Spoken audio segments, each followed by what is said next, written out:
ஐயா இந்த வீடு நீங்க நம்ம வீடு தானே? ஆமாங்க சாமி. சரி, எப்படி இந்த மலையில எப்படி இந்த மாதிரி பாதிப்பு இது அடைஞ்சிச்சு? இந்த மாதிரி இத்தனை வருஷமா இங்கே வந்து இந்த மாதிரி வெள்ளம் வந்தது இல்லை சாமி. இதுதான் ஃபர்ஸ்ட்டு. இந்த வீடு இடிய போகிற நேரத்தில் நீங்கள் இப்போ எங்கே இருந்தீங்க? இந்த வீடு வந்து வெள்ளம் வந்துக்கிட்டு இருக்குன்னு சொல்லும்போது எனக்கு வந்து ஃபோன் வந்துச்சு.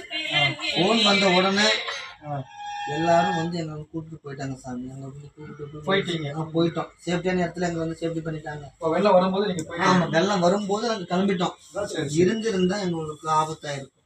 நீங்க அப்ப போகும்போது எந்த பொருளும் அப்படி எடுக்காம அப்படி எந்த பொருள் கிட்ட வந்துடுச்சு, வெள்ளம் கிட்ட வந்துடுச்சு. எங்களை வந்து 4-5 பேர் கூட்டுட்டு போய் அங்க சேஃப்டி பண்ணிச்சாங்க. ஒன்னும் எடுக்கல, எல்லாம் ஜாமம் போயிடுச்சு சாமி. அடுக்க தலைகாணி பாய் கூட எடுக்கல, அப்படியே வெளியே விட்டாங்க. அதோட நாங்க அம்மா வந்து உங்களுக்கு அம்மாவா? நான் எங்க மகன் தான், எங்க மகன் தான். ஒரு எத்தனை பசங்க உங்களுக்கு? 3 பசங்களா? இப்ப எங்க தங்கி இருக்கிறீங்க?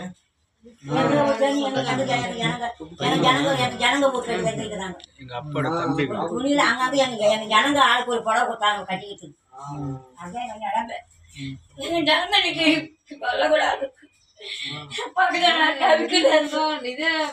பகல்ல வந்துச்சு, நைட்ல வந்திருந்தா நாங்க யாருமே உயிரோட இருக்க மாட்டோம். 6 மாசம் வீடு கட்டி 6 மாசம் காலையில வந்துச்சு எல்லாம். இங்கதான் பட்டுருந்தோம் கும்பலா, சாமி மட்டும்தான் உள்ள பட்டுருந்தாங்களா, இங்கதான் பட்டு. இந்த மாதிரி எனக்கு 60 வயசு ஆக போகுது. நான் பாட்டுல மாதிரி வரலாம் வரா கவுரு கட்டி கட்டிட்டு போனாங்க. இல்லைன்னா 5 பேர் போயிட்டு 4 பேர் போயிட்டு இருக்கோம்.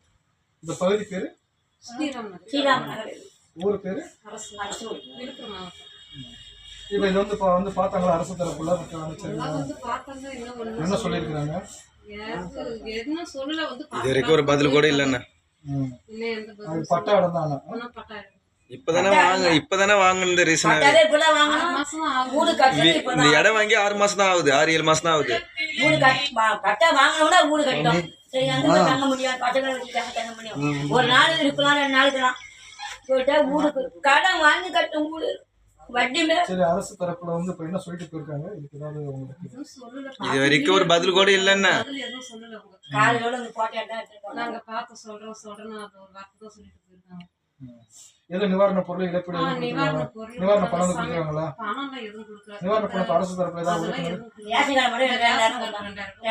கொடுத்துருக்காங்களா?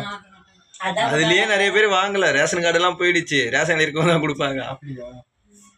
ரேஷன் கார்டுல உங்க பேரு சொன்னா அதுல எடுக்க முடியல. அப்படிதான் பார்த்து கொடுத்தாங்க. ஆமா, அப்ப என்ன பண்ண முடியும்? தெரியும்ல, அல்லாட்டு வந்த மாதிரி எங்களுக்கு 2000 வந்து கையில எங்களுக்கு எதுவுமே மிஞ்சல, மொத்தம் போயிடுச்சு. அல்லாட்டு கொடுக்குற மாதிரி பாதிப்பு பண்ணவங்க 2000, பாதிப்பு இருந்தாலும் 2000. அதே மாதிரிதான் போறாங்க அரசாங்கல. நாங்க இம்மா பாதிப்பு எங்களுக்கு 2000 தான். அல்லாட்டுக்கு அதே மாதிரி சரியாமல் கொடுக்குறாங்க. நல்லா இருக்கணும் 2000 தான். பார்த்து அவங்களோட ஆர்வப்படுத்திட்டு அடுத்து மீண்டும் வர்றதுக்கான வேலையை பாருங்க. அரசு சம்பந்தப்பட்ட அதிகாரிகள்கிட்டையும் சம்பந்தப்பட்டு இருக்கக்கூடிய எம்எல்ஏ அமைச்சர்கள்ட்டையும் உங்களுடைய இந்த பாதிப்பு இழப்புகளையும் நீங்கள் ஒரு கோரிக்கை எடுத்து சொல்லுங்கள். நாங்களும் உங்களுடைய பாதிப்புகளையும் இந்த இழப்புகளையும் அரசு சம்மந்தப்பட்டவங்களுக்கு மக்கள் கவனத்துக்கு எடுத்து சொல்கிறோம். உங்களை பார்த்துட்டு ஆர்வம் சொல்லிட்டு போகலாம் அப்படின்னா நான் சென்னையிலேருந்து வந்துருக்கேன். சரி சரி, கொஞ்சம் ஆறுதல் படுத்திங்க. அப்போ நீ என்ன படிக்கிறமா? சரி, ஸ்கூலுக்கு போங்க. புத்தகம்லாம் நனைஞ்சு போயிருக்கேன், எல்லாமே போயிடுச்சு. சரி சரி, ஸ்கூலுக்கு போங்க. அதுக்காக கண்டினியூ அது படிக்கணும். நம்ம அடுத்த கட்டத்தில் என்ன செய்யணுமோ நம்ம பார்த்துக்கலாம். சரிங்களா? தைரியமா இருக்குங்கம்மா. நான் சொல்றேன், எடுத்து சொல்றேங்கம்மா. சரிங்களா? பார்த்துக்கலாம். சரி சரி, தைரியமா இருங்க. நம்ம சம்மந்தப்பட்டவங்களே நம்ம எடுத்து சொல்லுவோம். சரிங்களா?